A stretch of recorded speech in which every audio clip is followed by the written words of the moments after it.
మీ business ఏదైనా మీ ఊర్లో promotion చేయాలంటే అది సుమన్ టీవీతోనే సాధ్యం. ఇప్పుడే సంప్రదించండి. నమస్తే, welcome to Suman TV Kothagudem.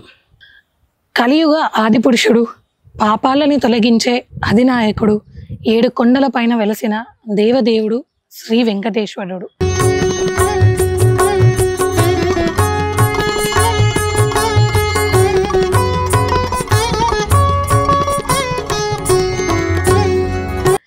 ఏ పేరుతో పిలిచినా కూడా 7 కొండలు దిగి వచ్చి తన భక్తుల బాధలను, పాపాలను తొలగించి పునీతం చేస్తాడు.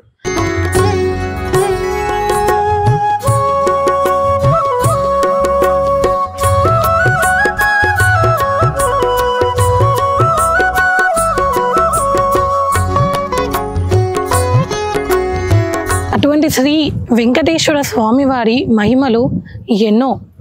అందులో ఒకటి అయిన అతి పురాతనమైన ఎంతో ప్రసిద్ధిగాంచిన శ్రీ శ్రీ బాలాజీ వెంకటేశ్వర స్వామివారి దేవస్థానం అన్నపురెడ్డిపల్లి. ఆలయ ప్రాంగణంలోకి మనం రాగానే ఆలయానికి ఎడం వైపున స్వామివారి కళ్యాణ మండపం, అన్నమాచార్యుల వారి విగ్రహం నడుమ ఒక పెద్ద స్థలంలో గోశాల అనేది ఉంది. గోమాతని మనము ఇళ్ళల్లో పూజిస్తాము. గోమాతకి హిందువులలో ఒక ప్రత్యేకత అనేది ఉంటుంది. 3 దేవతలు గోమాతలో కొలువై ఉంటారు అని చెప్పేసి మనం విశ్వసిస్తాం. ఈ ఆలయానికి ఒక ప్రత్యేకత ఉందండి. మనం ఆలయం లోపలికి వస్తుంటేనే గర్భాలయం కంటే ముందు, ఆలయం ముఖద్వారం కంటే ముందు మనకి కుడివైపున ఒక చిన్న తోట అనేది ఉంది ఇక్కడ. సో అంటే ఇక్కడ రకరకాల పూలు, మనకి చామంతులు, గులాబీలు, మందారాలలో తెల్ల మందారం, ఎర్ర మందారం, పింక్, ప్రతి ఒక్కటి కూడా కంప్లీట్గా ఎంతో పూలతో నిండిపోయి ఉన్న తోట అయితే ఇక్కడ ఉంది. అయితే స్వామివారికి మనం తిరుమలలో ఎలా అయితే స్వామివారికి ప్రత్యేకమైన పూలు ఉపయోగిస్తారో, స్వామివారికి ఎలా ప్రత్యేకంగా ఒక గార్డెన్ అనేది ఏర్పాటు చేసి ఉంటుందో, అదే విధంగా ఇక్కడ కూడా స్వామివారికి ఇక్కడ నుంచి పూలు, మ్యాక్సిమం ఇక్కడ నుంచి పూలతో మాత్రమే నిత్యం కూడా పూజలు జరుగుతూ ఉంటాయి. కొత్తగూడెం నుంచి 38 కిలోమీటర్ల దూరంలో అన్నపురెడ్డి అనే ఒక గ్రామంలో ఎంతో పురాతనమైన 800 ఏళ్ల నాటి చరిత్ర కలిగిన శ్రీ వెంకటేశ్వర స్వామివారి దేవస్థానం ఇది. ఆలయం లోపలికి వెళ్ళి ఆలయం గురించి మరిన్ని విశేషాలు మనం తెలుసుకుందాం.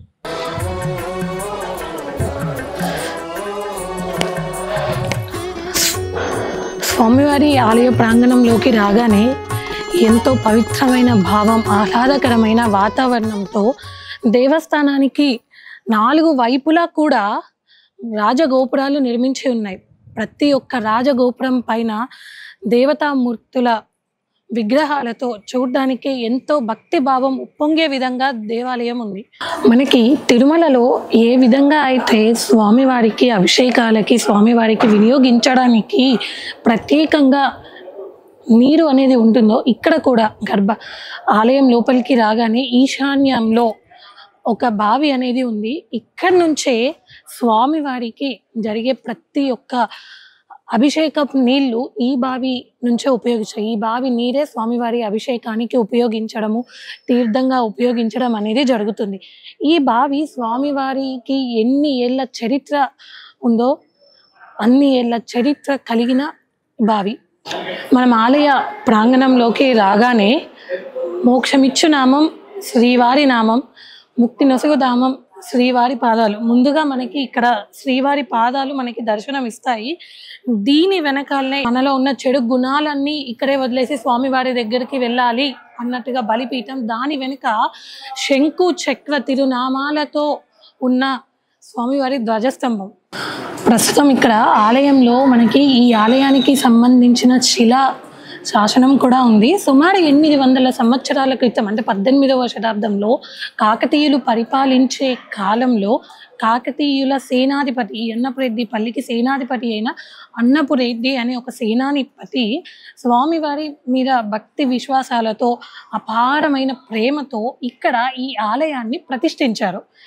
అప్పుడే ఇక్కడ స్వామివారికి తన దగ్గర ఉన్న 2500 ఎకరాల భూమిని సాగుకిచ్చేసి స్వామివారికి అయ్యే ఖర్చుని భరించమని చెప్పి ఆనాటి నుండి చెప్పిన, అంటే 18th సెంచరీ నుంచి అన్నపు రెడ్డి అని అతను చెప్పిన రూల్ ఇప్పటికీ ఈ ఆలయంలో అలాగే కొనసాగుతూ ఉంది. దానికి నిదర్శనంగానే ఇక్కడ మనకి శిలా శాసనం అనేది ఉంది. అంటే సుమారు 800 సంవత్సరాల చరిత్ర కలిగిన ఆలయం, అతి పురాతనమైన ఆలయం శ్రీ బాలాజీ వెంకటేశ్వర స్వామివారి దేవస్థానం. సో ప్రస్తుతం మనం ఆలయ అర్చకులు ప్రసాదాచార్యుల వారితో ఉన్నాము. వారిని అడిగి మరిన్ని విశేషాలు తెలుసుకుందాం. నమస్కారం. ప్రతిరోజు స్వామివారికి జరిగే పూజలు ఏంటి? ఉదయం పూట మనకి 5 గంటలకి సుప్రభాత సేవ ఉంటుందండి. తర్వాత అది అయిపోయిన తర్వాత ఆరాధన కార్యక్రమం ఉంటుంది. తర్వాత బాలభోగ నివేదన ఉంటుంది. ఆ తర్వాత నుంచి ఎవరైనా భక్తులు వచ్చినప్పుడు మనకి పూజా కార్యక్రమాలు ఇవన్నీ మామూలుగా యథావిధిగా జరుగుతూ ఉంటాయండి. మళ్ళీ ప్రతిరోజు కూడా మనకి 12 గంటలకి మహానివేదన కార్యక్రమం ఉంటుంది. అది అయిపోయిన తర్వాత స్వామివారికి మంగళాశాసన కార్యక్రమం ఉంటుంది. మళ్ళీ ఈవినింగ్ కూడా 5:30 నుంచి 8 వరకు ఆలయ కార్యక్రమం ఉంటుందండి. సాయంత్రం 7:30కి 6 గంటలకి ఆరాధన కార్యక్రమం, తర్వాత స్వామివారికి నివేదన కార్యక్రమం ఉంటుందండి. ఇది ప్రతిరోజు కూడా మనకి జరిగేటువంటి కార్యక్రమాలు. అలానే ప్రతి శ్రవణ నక్షత్రానికి కూడా స్వామివారికి సుదర్శన హోమ కార్యక్రమం ఉంటుందండి. ఇలా ప్రతి శనివారం కూడా స్వామివారికి ఉదయం పూట అభిషేకం ఉంటుంది పంచామృతాలతోటి. అది అయిపోయిన తర్వాత ఆరాధన కార్యక్రమాలు, వచ్చిన భక్తులందరికీ కూడా పూజా కార్యక్రమాలు ఉంటాయి.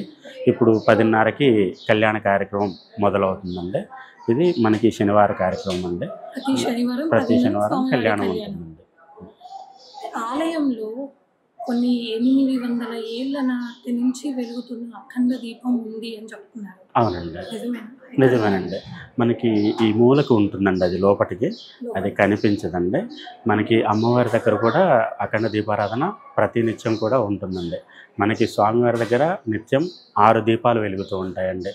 మనకి కనిపించే 2 ముఖ దీపాలతో పాటు లోపటి ఇంకొక దీపం, అలానే అమ్మవారి దగ్గర 2 అమ్మవారి దగ్గర కూడా, ఆంజనేయ స్వామి దగ్గర కూడా కంటిన్యూగా వెలుగుతూ ఉంటాయండి. మరి బాలాజీ వెంకటేశ్వర్ల స్వామి వారు అంటున్నారు కదా, మరి ఈ ఆలయంలో వక్షస్థలంపై శ్రీనివాసం ఉంటుందా? వక్షస్థలంలో కాకుండా పాదాల దగ్గర ఉంటారండి. ఇక్కడ స్వామికి ఏకశిల మీద స్వామివారు, పాదాల దగ్గర అమ్మవార్లు ఉంటారండి. ఆలయం మనకి స్వామివారికి ఇక్కడ మనకి ఎక్కడైనా మీరు అన్నట్టు వక్షస్థలంలో ఉంటారు, లేదా కళ్యాణ వెంకటేశ్వర స్వామి అంటే విడివిడిగా ఉంటారండి. ఇలా కాకుండా ఏకశిల మీద పాదాల దగ్గర అమ్మవార్లు ఉంటారండి. ఇక్కడ స్వామి విశిష్టత అదండి. మన రకంగా అంటే చిలుకూరు బాలాజీ కూడా ఇలానే ఉంటారండి. మన స్వామి చిలుకూరు బాలాజీ. పాత ఆలయాలలో కొన్ని ఆలయాలు ఇలా ఉంటాయండి. అంటే దాని వెనుక ఏదైనా ఉందా? దాని వెనుక ఏదనేది మనకి శాస్త్ర ప్రకారంగా అడిగాము. దానికి పెద్దలు చెప్పిన మాట ఏంటంటే, వక్షస్థలంలో ఉన్నప్పుడు ఒక రకమైనటువంటి ఫలితం ఉంటుంది, ఇలా పాదాల దగ్గర ఉన్నటువంటిప్పుడు ఇంకొక ఫలితం ఉంటుందని చెప్పారండి.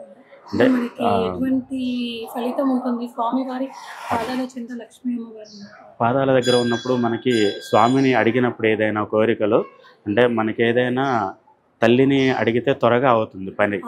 అలానే స్వామి పక్కన అమ్మవార్లు ఉన్నారు కాబట్టి ఆయన ఇవ్వడానికి ఆలోచించిన అమ్మవార్లు చెప్తారటండి, మన పిల్లగాళ్ళకి ఇది కావాలి, మీరు ఖచ్చితంగా ఇవ్వాలి అని చెప్పేసి స్వామికి అమ్మవారు అడుగుతుంటారట. మన ద్వారా అమ్మవారు అడుగుతూ ఉంటారు. అమ్మవారు చెప్తే స్వామివారు మనకి ఇంకా త్వరగా తీరుస్తారండి. అందుకని అలా ఉండటంలో ప్రత్యేకత అది అని పెద్దలు చెప్పారండి.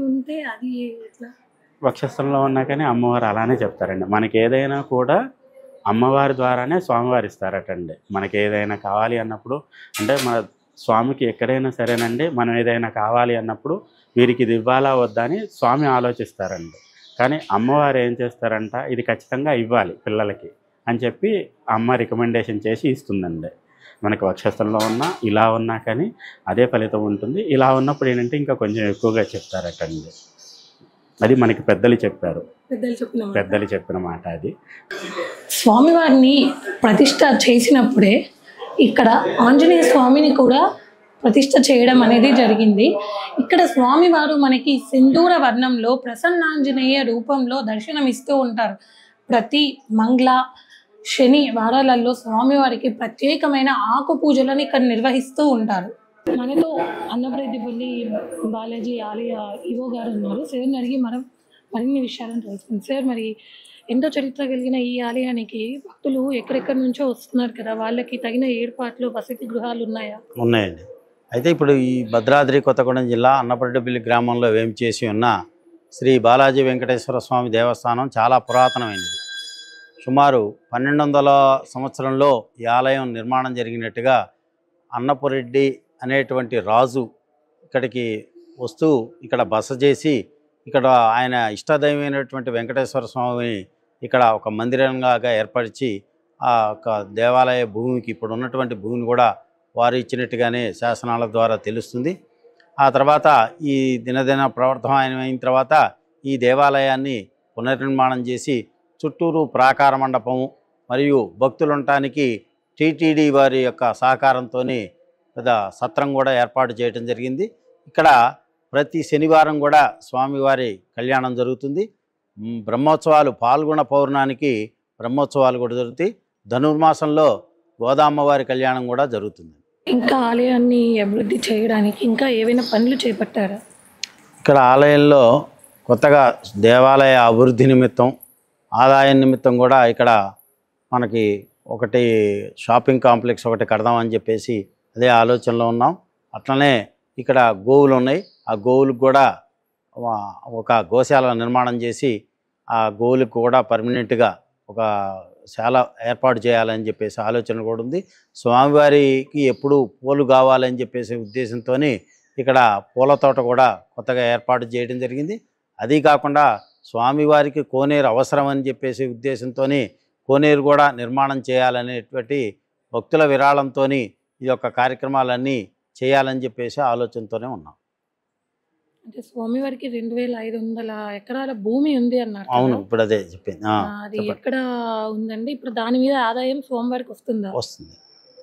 ఇప్పుడు భద్రాద్రి మన అన్నపరెడ్డిపల్లి గ్రామంలో ఏం చేస్తున్న వెంకటేశ్వర స్వామి దేవస్థానానికి 39 సర్వే నెంబర్లో 2264 ఎకరాలు ఉందండి. అందులో 1200 ఎకరాలు సాగులోనే ఉంది. దాని నుంచి లీజ్ వస్తుంది. మిగతావి మొత్తం కూడా వాగులు బర్రెలు వీటితో కూడి ఉన్నదండి. భవిష్యత్తులో అవి కూడా సాగులోకి వస్తాయని చెప్పేసి ఆలోచిస్తాం.